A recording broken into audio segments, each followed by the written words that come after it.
Good afternoon. Thank you for joining us for today's December YP Luncheon. I'm your YP President, Scott McGuire with Green State Credit Union.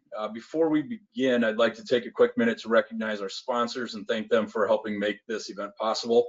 Ultimate presenting sponsors are Medical Associates, Midwest One Bank, Q Casino, and TH Media. Our silver and YP corporate sponsors are Cartograph, Collins Community Credit Union, Cottingham and Butler, Dupaco, DuTrack, Eagle Point Solar, Forge Social, Fidelity Bank, Grand River Medical Group, Grand River Center, Green State Credit Union, IIW, John Deere, Kitzinger, Harmon and Conrady, Kunkel and Associates, McCoy Group, McGraw-Hill Education, Pepper Sprout, Tyson's, and Platinum Supplemental Insurance. Thank you to all of our sponsors. We'll jump right into things today. I'd like to present our presenter, Cris Houlihan. Cris is the Vice President in the Transportation Group at Cottingham and Butler. He's been called a rare breed when it comes to personal development and committing to high performance habits. As a young leader and successful professional, Cris has learned the value of creating good habits, building strong relationships, and adopting a positive behavior to live a personally and professionally rewarding life. Cris found his passion for sales during his college career at the University of Northern Iowa, and he competed in regional and national sales competitions during his time at UNI and created the college's first sales competition for business students interested in learning and refining their presentation and negotiation skills. He began his career in insurance at Cottingham and Butler as a sales intern and worked his way to his current position as VP in the firm's transportation division. He attributes his success to understanding and applying self-discipline early on in life and committing himself to actions that are results-driven. Cris is a native of Hawaii, but has lived in Iowa from a young age. He currently resides in Dubuque with his wife, Kaylee, two daughters, Evelyn and Mila, and their yellow lab, Lila. Cris, I'd like to welcome you. I'll turn it over to you. Please feel free, if you have questions during the presentation, to enter those into the chat box. Justine will monitor that. And without further ado, Cris Houlihan. Thanks, Scott. Just want to confirm, can you hear me okay? Yes, you're good. Yes. Yes, you're good. Okay, good. First of all, I want to acknowledge everybody for being here today. One of the things that I believe in is lifelong learning. And if you're here today, I'm assuming that's what you're here to do. So, and by the way, Scott, thank you. And thank you, Young Professional Organization, everybody, for hearing me out today and letting me speak. That's one heck of an introduction. I don't know about rare breed by any means. I think what I've done, anybody could do. You know, I'm still trying to figure it out as well. And I don't think I'm any smarter or any better than any of you, you know, frankly, even in a year like 2020, you know, with the pandemic and everything else going on. And a lot of us probably have formed some bad habits. So I think the timing of this presentation is perfect with 2021 right around the corner. But at the end of the day, even though we've come up with some bad habits potentially, fortunately, 2021 is right around the corner. And what I'm here to tell you is there are no shortcuts. Everything I'm going to talk about today is easy to hear, hard to do, and hard to practice, I would tell you. But there's no secret recipe. A lot of it comes down to a lot of hard work. And some of the stuff you have heard of before, but a dangerous phrase is, I already know that, right? Because a lot of things you're going to hear today say, I already know that. But it's not about, do you know it? It's about, have you implemented these habits or these tactics or strategies into your life and mastered them? Otherwise, if you haven't, it's just wasted knowledge. So again, my goal today is really 3 or 4 things. Number 1, I want to hopefully help you start some good habits. Number 2, make them stick for the long term. And number 3, stop some bad habits that you're doing. And number 4, the bonus is hopefully we kind of figure out the type of person you want to become along the way. So I want to kick it off with actually a quick strategy, something that I do on my habits on a daily basis, or at least try to, and that's gratitude. And as we talked about, I'm going to ask some questions, ask you guys to participate. So first of all, how many people struggle with a gratitude practice? If you could type in the chat box or raise your hand or do whatever. I think we all tend to. I think hopefully we all understand the benefits of a gratitude practice. I mean, science will tell you that there's long-term positive impacts on the brain, right? There's less anxiety, less depression, you know. So Justine, are you seeing some answers in the chat box about people that struggle with gratitude on a basis? I just typed it in there for people to respond. Okay, great. I mean, it's really easy for you to be like, you know what, I'm grateful for my job or my house or my wife or you name it, right? And it's hard because then you're just practicing and there's no emotion attached to it. So you can participate or not in this, but what I try to do that humbles me and grounds me is I'll put my hand on my chest, right? And I will feel my heartbeat. And just knowing that that heart was given to me, I didn't have to do anything for it. It beats to keep me alive. And a lot of times, especially when I'm really struggling or worried about something, I remember that there's so many people out there that are just fighting for a lot of things that we take for granted. If you want a movie that will pull your heartstrings, watch the movie Clouds on Disney Plus. That movie's about a high schooler that has terminal cancer, and it just made me realize, like, man, how much stupid stuff do we worry about? And there's so much to be grateful for. And the other thing I like to be grateful for is realizing that I didn't get here by myself. There's been so many people, mentors, you name it, that have taken time and energy to invest in me to help me get to where I'm at today.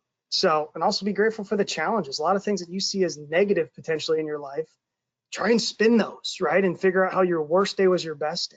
You wouldn't be here if those things didn't happen to you. So hopefully that's the first of many little strategies and tactics that I can give you along the way. But to kind of kick it off, I got into habits after my first year here at Cottingham and Butler. And honestly, that first year, I was just a ball of energy. I was kind of just thriving on passion and just putting in the hours, coming in before everybody was here, staying late. And one would say I had some success my first year. But as I reflected on that year, I realized that I was kind of all over the place. And if I was going to take it to the next level and be even more successful, I had to get more focused on what I was doing on a daily basis, aka habits, right? So what I did was I started following successful people, both at Cottingham and outside of Cottingham. Because what you need to realize is you don't need to go recreate the wheel. There's already a recipe, right? Success leaves clues. If you want to be successful, do what other successful people do. So what I want to do is I wanted to stand on the shoulders of giants to at least start my foundation. So that's exactly what I did. And what I realized throughout the process is I believe now that habits is one of the best things that I could have ever gotten into because it's honestly helped me exceed everything I've ever dreamed about in my life. It's nothing special. Like I said in the beginning of this presentation, it's all about the consistent habits that I've implemented. I think Albert Gray, who was a life insurance executive at Prudential in the 1940s, sums up habits really, really well. And it goes like this. Every single qualification for success is acquired through habit. People form habits and habits form futures. If you do not deliberately form good habits, then unconsciously you will form bad ones. You are the kind of person you are because you have formed the habit of being that kind of person. And the only way you can change is through habit. What that means to me, it's a long quote, but what it means to me is the quality of our life truly depends on the quality of our habits. So real quick, if you could chat in the chat box, what are some habits that you do first thing in the morning? I'm going to give you some time, maybe 30 seconds, Justine, if you could type that question in. Just anything, be honest, it could be good or bad. I mean, for me, sometimes it's hitting the snooze button, right? Maybe you guys check your phone right away. Have you ever thought about also how you brush your teeth? Like, do you start on the top or the bottom, the left side or the right side? How do you put on your pants? Which leg goes in first? How do you button up your shirt? So what are we seeing here, Justine? Anything in the responses? Yes. Drink water. Good. Checking phone. Coffee and checking email. One person put, one thing I try to do is just make an effort to make a good breakfast. I always find to start the day better when I do that. Good. Another person works out. Digger allegedly brushes his teeth. And make the bed. Okay. Beautiful. Yeah, over 50% of everything that we do is habits based. So now I want you to take 30 seconds and write out 1 to 2 new habits, whether it's work related, personal, or both, resolutions, if you want to call them that you want to do in 2021.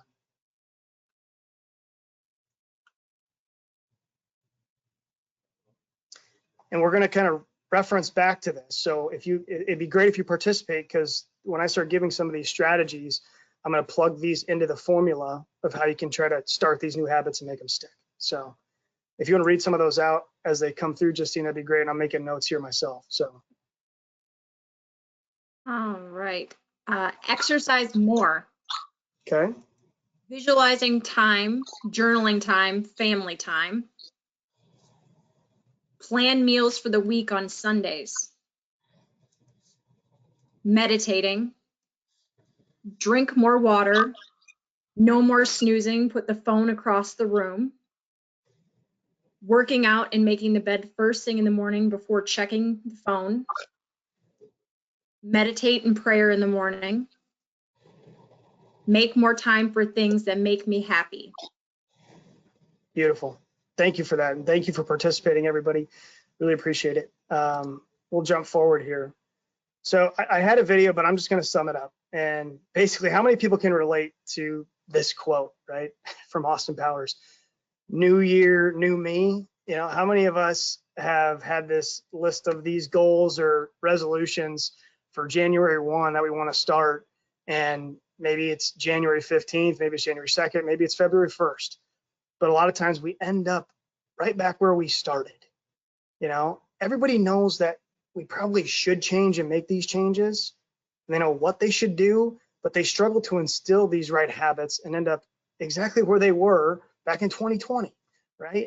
And the reason I think that is because the strong bad habits that we already have are pulling us away from the good habits that we want to start.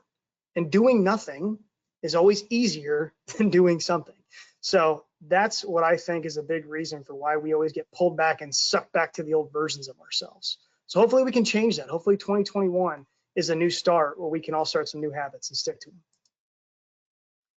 So real quick, what's the definition of a habit? A habit is a routine or practice performed regularly or an automatic response to a specific situation.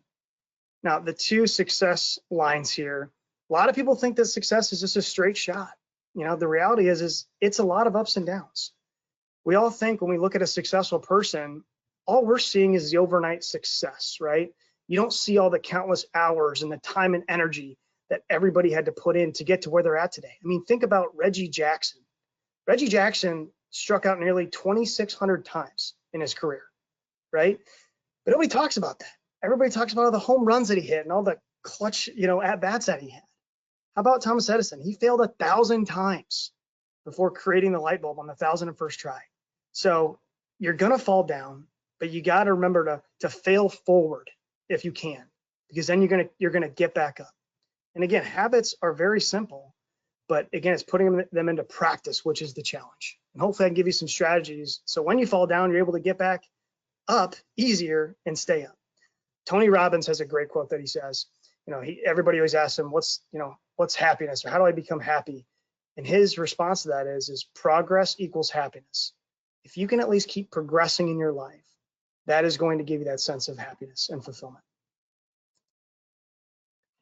Okay, you got to start small. Okay, everybody thinks it's got to be this massive change or this massive goal or massive action or one major event, one big account is going to change my life, and I'm gonna be awesome. I'm gonna kick it into gear, and it's just not true. If you take a look at this chart here, what this shows you, this graph, is if you get 1% better for a year, by the end of that year, you'll be 37 times better. But if you get 1% worse, by the end of the year, you'll result back down to nearly zero. So a lot of people in our society, you know, depending on how old you are, especially, we want that instant gratification. You know, we want things now, especially with how quickly technology is advancing. We want things right away. We want results right away. How many times have you heard somebody say, I've been running for a month or working out for a month and I don't see any changes in my body, right? Your work isn't being wasted. It's being stored. And what you need to remember is just how money compounds in the marketplace, at least we hope and pray it does, so do habits, okay? One moment of stress, for example, in the moment doesn't seem like a big deal. But if you continue to have that stress day in and day out, guess what? That could turn into depression, which is a big deal, right? Or think about If you're in sales, for example, like I am, cold calls, one call in the moment doesn't seem like a big deal, or one voicemail in the moment doesn't seem like a big deal. I called this prospect from 2011 to 2018, 87 times. Never talked to him once. And then finally I got a hold of him, and eventually this year I actually wrote the account. So while those 87 calls were frustrating and I'm like, I'm never gonna write, this is insane, why am I doing this? I finally broke through. And that's exactly how habits are. It's just one call, one motion, whatever it is at a time, and that's it. So you're probably wondering, why the hell is there an ice cube on the screen? I want you to imagine that the room you're in right now is 29 degrees and you have this ice cube sitting in front of you. The room slowly starts to heat up to 30 degrees, 31 degrees. And at 32 degrees, I'm assuming you know what's going to happen. That ice cube is going to start to melt. I'm pretty confident that you did not realize the temperature change from 29 to 32 degrees. Just a few small changes made a massive impact on that ice cube. The ice cube started to melt. That's exactly how it is with your life. Remember, it's these tiny changes that make a big difference. This is huge. I love this, and it's all about identity. And the most powerful force is to be consistent with the beliefs, thoughts, ideas, and concepts that you hold true about yourself. Most people focus on what they want to achieve, right? The habit or the goal. Instead, in my opinion, I think you should focus on who you want to become. You need to be ready to sacrifice what you are for what you will become. So the reason there's a picture of a woman smoking a cigarette, there's an example here where the woman asks these two other women if they would like a cigarette. The first woman responds and says, no, I'm trying to quit. The second woman responds and says, no, I'm not a smoker. Now, keep in mind, both of these women were previous smokers. So why does the response matter? Okay. The first woman that said she's trying to quit, she still believes that she's a smoker who is trying to be something else. She's hoping that her behavior will change while carrying around the same beliefs in her mind. The second person says, no thanks, I'm not a smoker. Smoking was part of my former life. It's not part of my current life. I no longer identify myself with that old person. So keep in mind that your old identity can sabotage your new identity at any given time. The reason there's a thermostat on the screen, you all know how a thermostat works, right? I mean, you set the thermostat to 72 degrees. Let's say it's 74 degrees in the room. The thermostat is going to regulate that room. Well, guess what? We all have our own thermostat. For example, have you ever known someone that was fit and healthy and now isn't? Maybe they were really wealthy and now they aren't. Maybe they were in a happy relationship and now they're not. Remember, your identity is always trying to prove it to be true. So we all have a temperature that we're setting ourselves at. So you may set a goal that you want to be fit, right? I know somebody wrote down that they want to work out more and lose weight. But if it's not really what you truly believe about yourself, your actions and efforts will mirror what you believe. So your identity needs to be congruent with your top beliefs. For example, we've got a report here which shows kind of how you rank, if you're in sales, for example. It's called the top 10 report. And maybe historically you haven't been on that report, but all of a sudden you get some wins and maybe now you're number 5 on that report. But subconsciously and deep down, you're like, man, I don't know if I deserve to be up there. I've never been up there. It's not who I am. There's a lot of attention on me now. That person will slowly start to cool themselves back down and change their efforts to fit who they actually believe that they are. So my question to you is, where is your thermostat set at today? And how can we move that up and heat you up a little bit? So how can we change our identity? That's all easier said than done, right? How do we change our identity now? First things first, you need to decide who you want to be and why. You need to change your story. Realize that your past does not have to equal your future. You have to put a why to it. Why does this matter? Change the narrative around who you want to become. And secondly, you got to start proving it to yourself with small wins. And again, a lot of people say, oh, why me? Why me? Why did this happen? Why should I do this? You should start saying, why not me? Why can't it be me? Everybody that you look up to is no smarter than you are. So that's what it comes down to. But you got to start proving it to yourself with little wins. And if it's going to the gym, Remember, you don't need to be an absolute Superman and start going to the gym for 2 hours at a time. Start small. Start with 20-minute increments. But if you can start proving that to yourself with little wins, like, hey, I went to the gym 5 days this week, you're reinforcing and you're giving yourself a vote of confidence for this new version that you're trying to become. The other piece about this is called power of association. Be very cautious and protective about who you spend time with. Because if you spend time with people that are negative and that are cynical, you, without even trying, will become cynical and negative. You will pick up their belief system, especially with who you surround yourself with. I believe that you are the average of the 5 people you spend the most time with.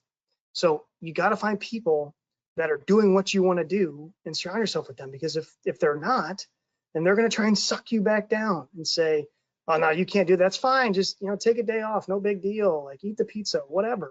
And some of that's fine at times, but because they haven't been able to do it themselves, they're going to try and convince you that you can't do it either. So power of association is huge. And you got to remember, what type of person could become the type of person that I want to be? And how can you become that person? So keep in mind that your identity is a big piece of starting habits. The 4 laws of behavior change. So if you have a pen and paper handy, this is where I would start to take some notes. And this is where we're going to reference back to some of the things that you typed in the chat box from earlier about things that you currently do and things that you want to start doing in 2021. And I got a lot of this information. There's a great book out there called Atomic Habits. And this is obviously just the tip of the iceberg with what I put in this slide, but there's so many good tips and tricks in here that help. But law number 1 is you got to make it obvious. Many people think they lack motivation, but really what they lack is clarity. They leave things up to chance and hope that they'll just do it. I want to be skinny, and I hope it happens. Yep, I'm going to make it happen. Yep. It just doesn't. That's why you end up going back to the old version of yourself. What I would write down is called an implementation intention. Okay. So this is what I'd write down. I write down, I will, and then this new behavior. So if it's exercise more, it's exercise in that blank, whatever your behavior is, at time. So whatever time it is. So I'm going to keep going with this workout example. I will work out at 5:30 p.m.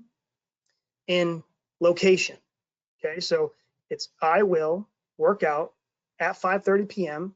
at the gym downtown on Main Street.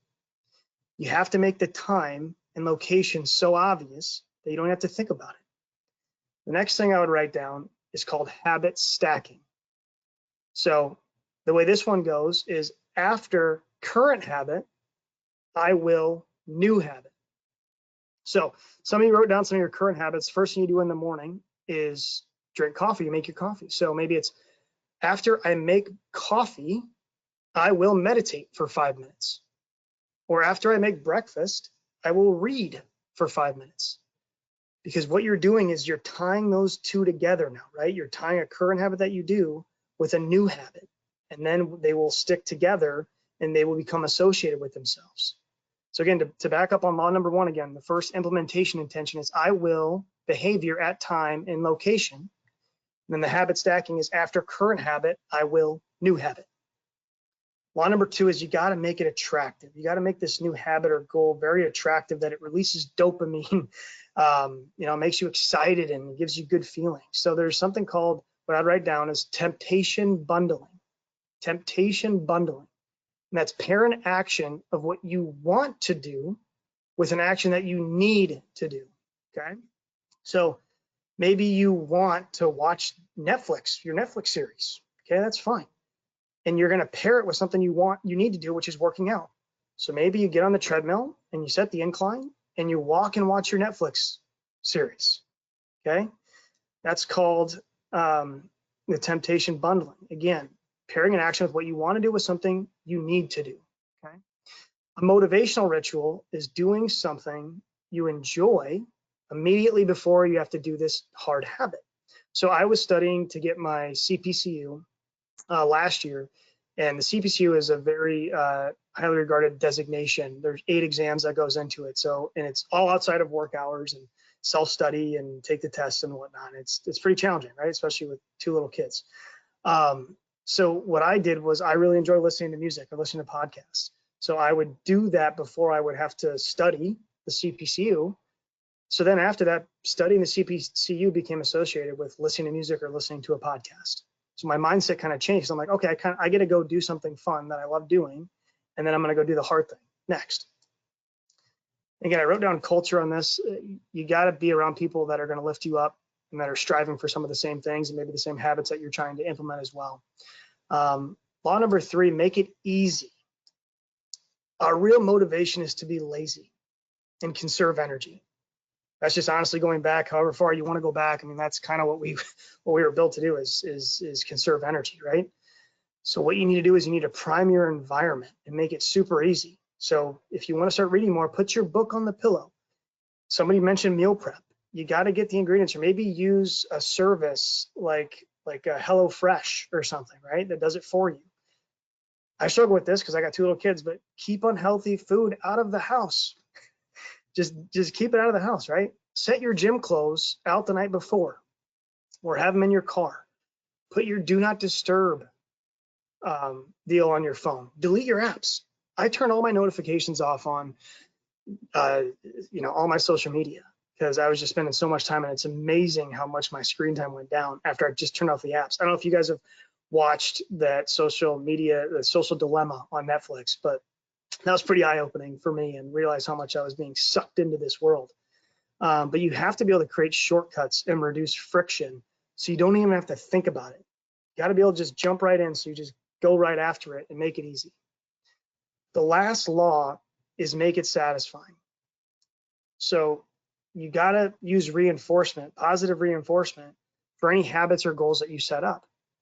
Keep this in mind. They have to be congruent with your goal or habit. So if you're trying to lose weight or get fit, your goal or reinforcement can't be, I'm going to reward myself with 10 double cheeseburgers at McDonald's or 10 McChickens, right? If it was me. You can't, what I would do instead is I'm going to reward myself each month with a massage, right? That kind of is in alignment with this healthier version of myself that I'm trying to create. I would also use a habit tracker.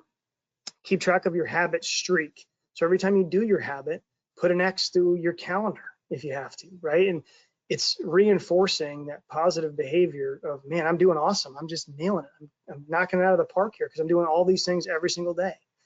Now, it's okay to miss once.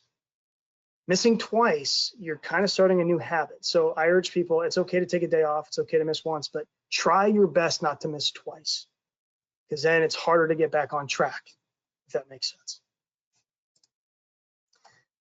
Well, I'm not going to spend a ton of time on this slide, but it's basically, I love this Zig Ziglar quote, because you hear a lot of people that bash motivation and people that speak. It's just like, oh, that stuff is garbage. It doesn't last. Well, neither does bathing. That's why I recommend it daily. What you're going to have to do with these new habits for 2021, because everybody sets these resolutions and they eventually lose their luster, right? What you have to try to find a way to do is become emotionally attached to this new habit. You got to do something every day that's going to get you excited about that new habit. That's going to help you keep sticking with it. For example, I'm going to Hawaii in July. So maybe for me, it's I got to put pictures of Hawaii on my screensaver, or take photos if I'm trying to get in shape to make sure that I look good, if that's something that would be my habit that I'm trying to achieve. So you've got to attach emotion to these habits and try to reinforce that on a daily basis. Lastly, when it comes to these habits and strategies, I would say you got to do some reflection. Realize that if a habit isn't helping you and it's becoming ineffective, why is that? Maybe you should stop doing it if that's the case. Are these habits helping you improve? And is it helping you get to the trajectory of success that you see it as? Also take an annual review of the habits. What went well? What didn't go well? What did I learn throughout this whole process about myself, and how can I do better next time? So reflection is key, and I love doing that because it really is eye-opening. Makes you realize that we got a long way to go. So I'm going to transition now. Take a drink of water, because I'm probably talking your guys' ears off here, but I'm transitioning into kind of some of the things that I do now and what I believe in and what I practice. And keep in mind that What I do may not fit what you do. And I'm not telling you to do everything that I'm doing, but a lot of people want to know, well, what are you doing on a daily basis that you think has helped you progress? So that's what I hope to give you here in the next few slides. Finding your why. So that's my wife, Kaylee. This is Mila, and this is Evie, 2-year-old and 5-year-old. So I think everything you do needs to be for something bigger than yourself. And candidly, you know, when I started, and my boss called me out on this, when I was talking about my why a couple years ago, my why was centered around wanting to prove myself and be the best ever. And that was true at the time. You know, I wanted to prove myself and have that chip on my shoulder and just grind. You know, and that was okay because it helped me get to where I'm at today. Now, your why, in my opinion, will change over time.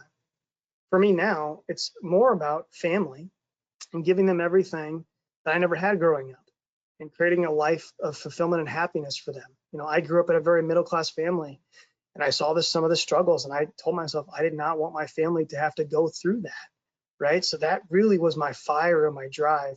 And now it's also about, hey, I've kind of gotten to this point, I want to go serve others and give back to the world with my time, resources, and energy. You know, what impact can we make on this world?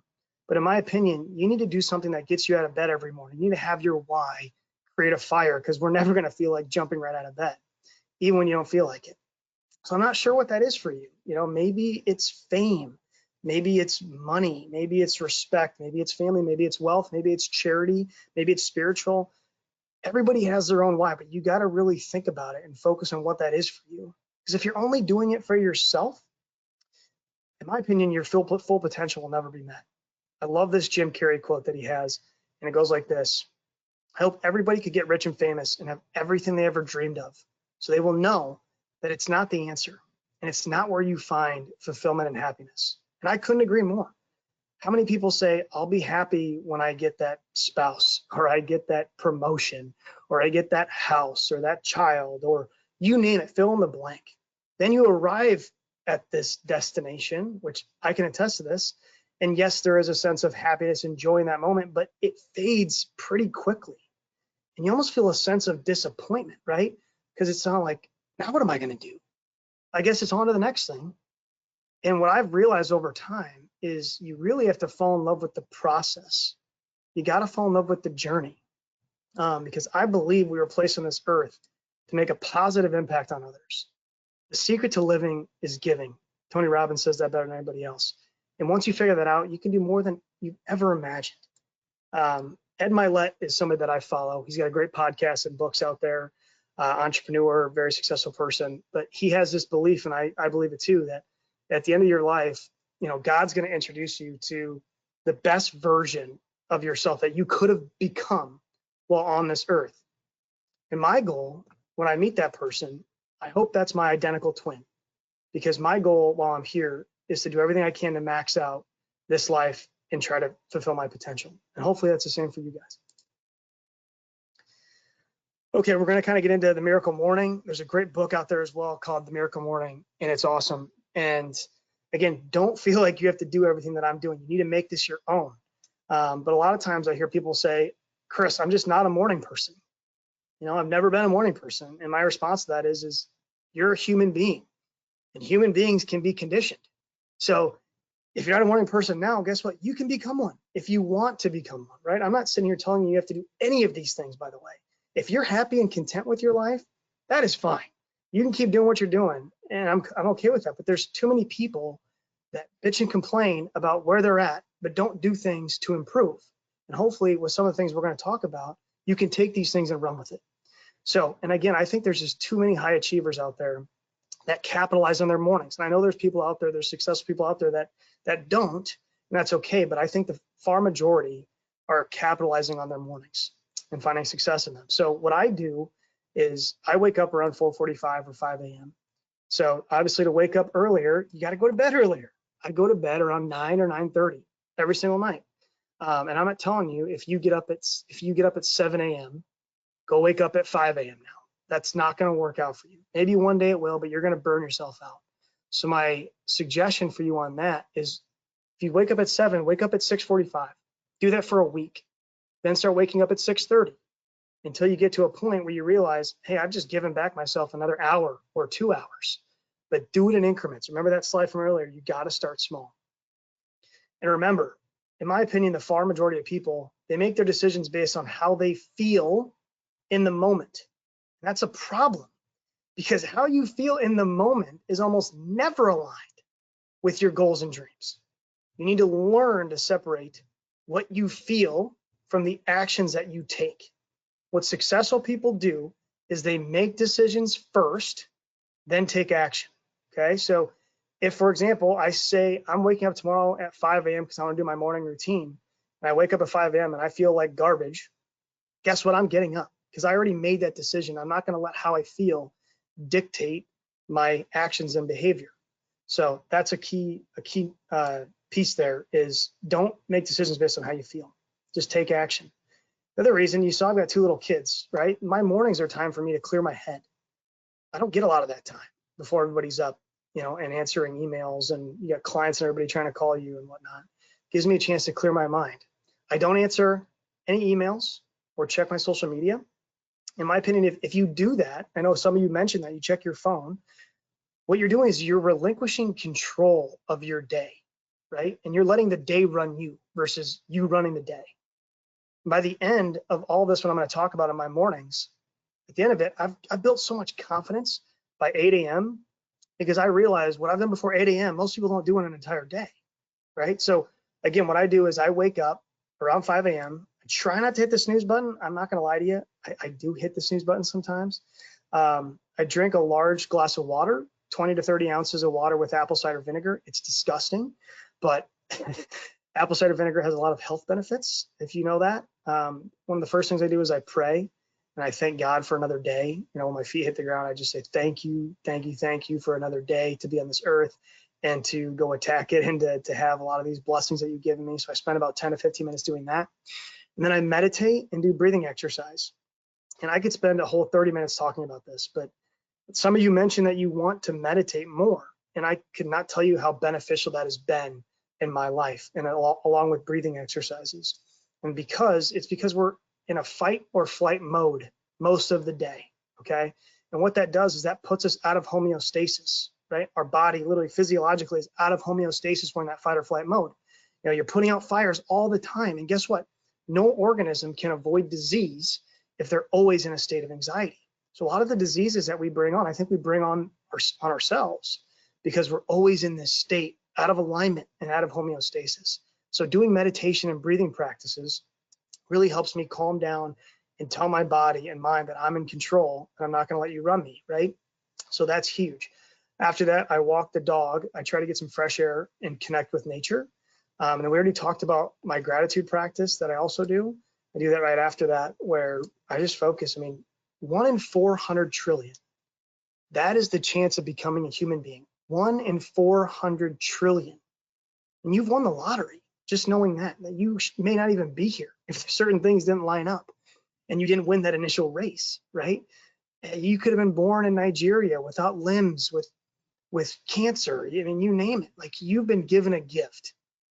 And don't forget that. So find gratitude and fulfillment in every situation, not just the good ones. Then I spend about 45 minutes working out, high intensity workout. Again, that can be whatever you want it to be for you. Then I help get the kids ready for school. Then I take a cold shower. It sounds awful, and it is awful. I'd like to sit here and tell you that it gets better over time, but it really doesn't. But a thing about success is finding ways to get comfortable being uncomfortable. So there's a lot of study and research out there that says that cold showers helps improve your circulation. It boosts your immune system, and it increases and releases endorphins. There's a lot of great health benefits to it. But again, for me, a lot of it is just doing hard things, right? Taking a cold shower is not easy. The other thing I do is I focus on positivity and I visualize success. So I believe in manifestation. I believe in visualization. I try to visualize where I want to be a year from now, 5 years from now, 10 years from now. And I try to put myself in that future state, in that future Cris Houlihan, right? And I remember doing this. I was an intern and I was at our sales celebration. And if you hit your goal, you get to come on stage and accept this award. Well, that whole year I visualized me walking up, shaking my boss's hand, shaking the president's hand, shaking the owner's hand, and accepting that award. And a year later, I was on that stage. So really trying to put yourself as if it's already happened and you've already become that version of yourself is a key lesson that I've learned over the years. The last thing I do is I write out my long-term goals. I actually put pen to paper, because if you write out who you want to become, again, my first 5 or 6 goals have nothing to do with success at Cottingham and Butler. It's all about the type of person I want to become, right? So my first one is spiritual. My second one is the husband I want to be. The third one is the father I want to be. The fourth one is giving back and making an impact on this world. The fifth one is cherishing and just loving life every single day. So I write those down every single day because they hit my subconscious, and then I'm always trying to reinforce those goals in my actions every day. And I also write a quote down for the day. What's going to fire me up for that day? Whether, you name who the quote comes from. Win the day. So you'll notice I use a planner called the 10X planner. You can use whatever one you want. I believe in this 10X concept. There's a book called The 10X Rule by Grant Cardone. And the way I set my goals is I try to 10X them. A lot of people, if you have goals, you're going to try and set it at the bare minimum. I believe, why not 10X that goal, right? And because what that does in your mind is it helps you create and change your mindset that I need to go put in way more effort and time and energy, because I don't need to now, hit this 100,000 goal. I need to go hit 1 million, right? And by doing that, you may not hit 1 million, but guess what? You're going to hit a lot more than 100,000, right? Or whatever your goal is. I believe in blowing those up. So from there, once you set your goal, now you need to reverse engineer that goal by putting pen to paper every single day and say, okay, what do I need to do in this very moment? People get so caught up in their big goals and how far away they are from those goals that they get overwhelmed with the task at hand. They paralyze themselves. So Andy Frisella has this concept called Win the Day, and he's got a great podcast. I would look it up, called Win the Day. And his recommendation is to just do 5 critical tasks each and every day. Don't do 20, don't do 15, do 5 critical tasks. A lot of people want to write down a bunch because it feels good, right? To cross those things off your list. Write down 5 and try to hit those 5 and get a W more days than not. Because if you can stack up a bunch of W's versus the L's, it's going to lead and compound into success over time.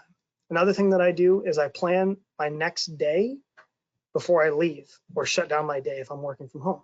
So by the time I get in the office, I know exactly what I need to do almost on an hour by hour basis, right? And that creates a lot of relief and reduces anxiety, because now I'm not guessing and I'm not letting the day run me, because I'm figuring out exactly what I need to do.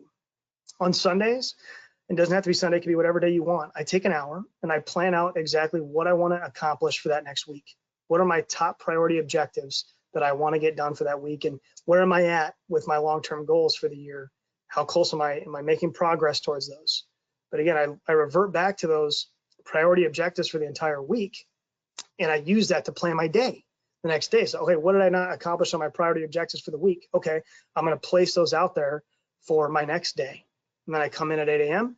and then I'm ready to go. So success is a sum of small efforts repeated day in and day out. And hopefully we've gotten that up to this point with starting small. If you want to take a picture of this, go for it. These are some books that I highly recommend that have changed my life, and some podcasts that I listen to on a daily basis. And the reason I put this up here is because what you put in your mind, what you listen to, it's going to impact your life. And you need to protect your mind, because it's one of the biggest assets that you have, if not the biggest. So I try to put things that are going to empower me, that is going to help me with my daily life. I rarely watch the news. And I know even with everything going on, maybe that's a bad thing. But the news is filled with so much negativity. And I just hate putting that stuff in my mind, because I don't want those things to plant seeds and really have an impact on me moving forward. So be careful and protect what you put in your mind. Okay. Going to get to the grit part here. So for the most part, the first 6 years of my career here at Cottingham have been going really well. It's kind of like this. And I didn't face a ton of adversity, over those first 6 years. Well, 2019 sure did throw in some adversity, enough actually for the whole 6 years of my career at Cottingham. If you guys have ever heard of Murphy's Law Murphy's Law basically says anything bad that can happen will happen. Well, that was my 2019. And there's a great Rocky quote that I love. And what it says is, the world ain't all sunshine and rainbows. It's a very mean and nasty place. And I don't care how tough you are, it will it will kick you to your knees and keep you there permanently if you let it. You, me, or nobody is going to hit as hard as life. And that couldn't have been more true in 2019. 2019 was the hardest year of my life. I remember like it was yesterday. In 1 week, I got 2 calls from my biggest customers that said that they were selling their businesses. And guess what? They were being absorbed by the new company that was buying them. That was 20% of my book of business. 20%. 1 client went out of business. 1 left for a competitor. 2 were dealing with $20 million verdicts. Two of them had $2 million claims. I mean, I was dealing with stuff and stuff just wasn't going my way. I was putting out so many fires, right?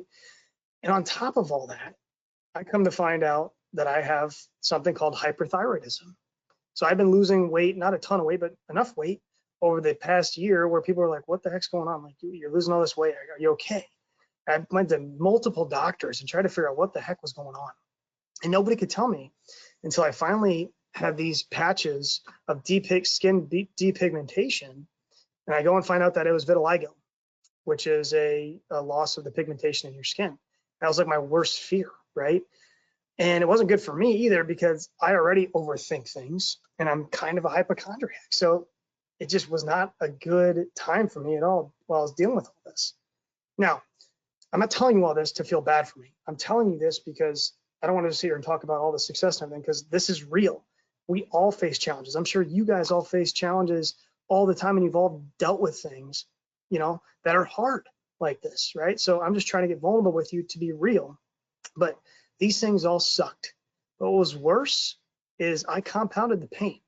How did I do that? I started questioning myself. I started doubting myself.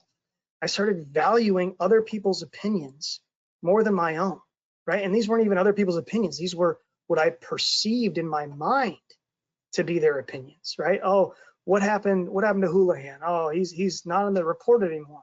He's not, I thought he was successful. I knew it. I knew this day would come where he loses it and he's not successful anymore. I was making all these things up in my head and it was driving me crazy. And what I realized was my mental state and happiness was tied to Cottingham and Butler. It was tied to the wins and losses. We talked about identity earlier.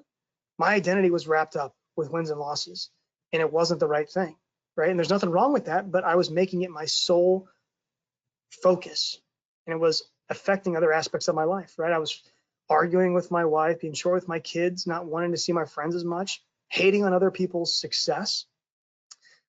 And it was not a good time for me. And Peter Crone has an awesome quote, and I just heard this a couple weeks ago on Ed Milet's podcast, actually. And it's a lot easier said than done, but true peace is finding complete intimacy and acceptance with reality as the way it is versus my subjective narrative of how I personally would like it to be. Let me say that again. Peace is finding acceptance with how your life is today instead of what you think it should be. Right? And I was having a really tough time with it because I'm saying these things shouldn't be happening to me. Life should be a certain way.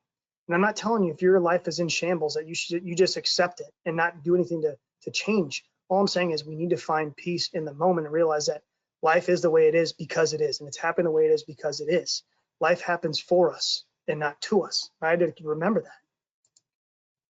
And again, the difference between that delta between how life is and how you want it to be, that's the world of suffering. So keep that in mind. But I had a decision to make. I had to decide, and it was all came back to really the law of attraction. If you haven't read the book, The Secret, it was on my list, The Secret.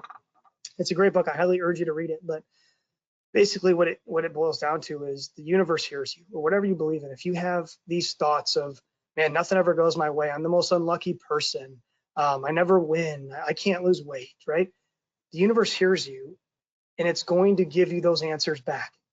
You're going to attract what you put out in the world, is what I believe. So I could go down path A. I could continue to feel bad for myself. I could worry. I could paralyze myself. I could totally fall off the wagon, which would have created a new habit for me entirely, which I didn't want. I was in a state of fear. And again, if you want to write this down, fear, the acronym is false evidence appearing real. false evidence appearing real. I didn't want that. I wanted to overcome my fears. So I went down path B.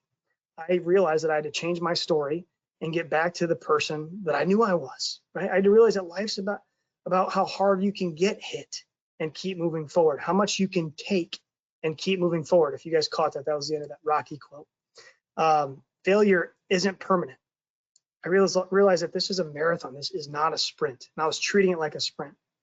And what could I learn from this, right? How could I get better with these experiences? Because at the end of the day, like I said earlier, life happens for us and not to us. No one account or 1 year can define who you are. You could strip away every account, my entire book of business, and I would still have my passion, my skills, my mindset, my knowledge, my fire, my personality. You can't take any of that away. And that's where the real value is. I realized that if I changed the way I looked at things, the things I looked at changed. I was stronger now because of what I went through. Because I had been so fearful of losing a big account in the past. And now I could take on anything. I was ready for it. And so I also changed what I was focusing. I was focusing so much on the defensive and the fear of losing. Where I wanted to focus on was where I needed to get to. I needed to get back to the basics of the blocking and tackling. I think that's something we forget. You got to look back on what got me to the point of where I'm at, right? And how can I change that and get back to those basics of doing the daily income producing activities or getting back on track if it's from a workout standpoint. You ultimately can't choose your results, okay? You ultimately cannot choose your results. What you can choose is your disciplines and your habits that we talked about earlier. And those disciplines and habits will choose your results for you. I had to start celebrating the discipline of making the calls, getting excited about setting the appointments, not just the victories, right? Those were the victories.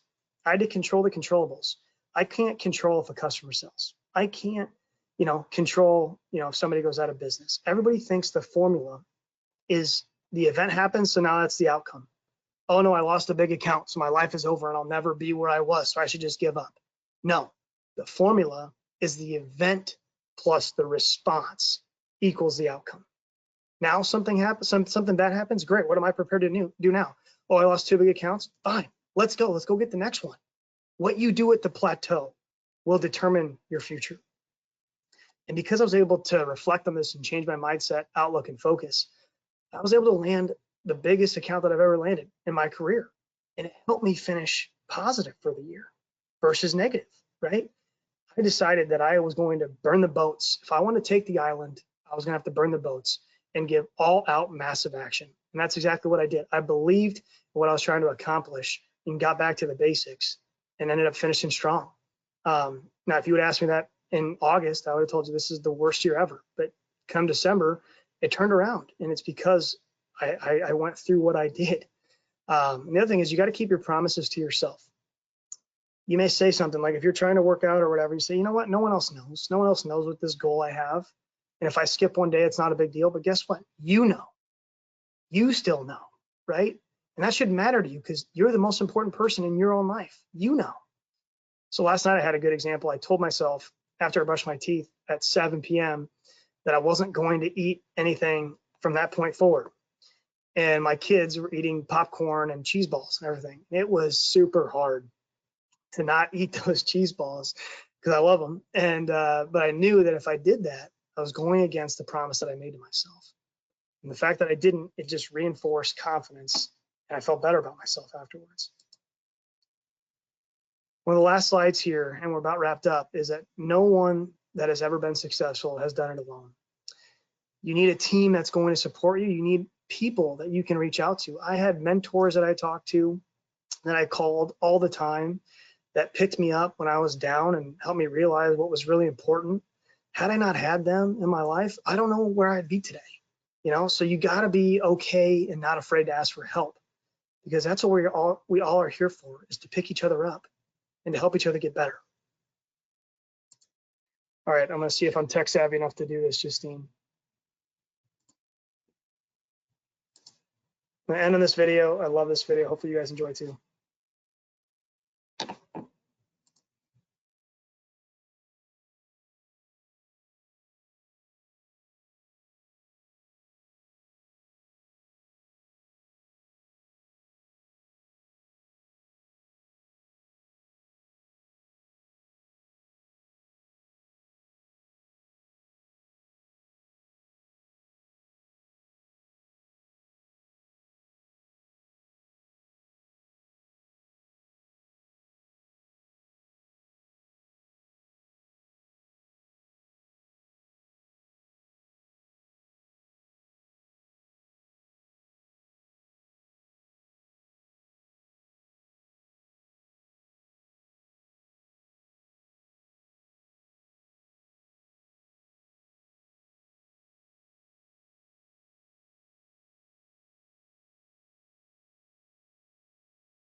All right. Hopefully you enjoyed that. Did you guys notice how it was Corona was the beer? Justine actually pointed that out to me. It's awesome. So that kind of Corona is okay. But I love that video because it just proves that you got to schedule time, you got to block time and prioritize the important things in your life. If it's these habits, make sure you're making them a priority, because if you don't, you're going to focus on the sand, right? And that's, I don't think any of us want that for 2021. We'll leave you with one last quote. It's by Peter Voog, and he says, if you take care of your days will take care of your weeks will take care of your months take care of your years. But just start today, start with that habit, and enjoy the rest of it. So with that, I'm going to open it up for questions. Really appreciate everybody giving me time today to chat with you. Hopefully it was valuable. And I wish all of you a great holiday season with your families. Stay safe and stay healthy. Thank you so much, Cris. As he said, if you guys have any questions, feel free to put those in the chat right now. More than happy to entertain those. I know we're getting close to 1, so we want to respect everybody's time. If you do have any questions and we aren't able to get to it today, feel free to email the chamber. We can get those to Cris and send those out to you. But Cris, thank you again so much. Really appreciate it. To all the YPers, thank you guys for being here today. Please keep an eye on your inbox and check the chamber calendar for our next YP luncheon, which will be the first in 2021. Not seeing anything in the chat, so we'll go ahead and end it. Thank you guys so much and have a wonderful day and a great holiday season. Take care. Thanks, everybody. Bye-bye. Bye.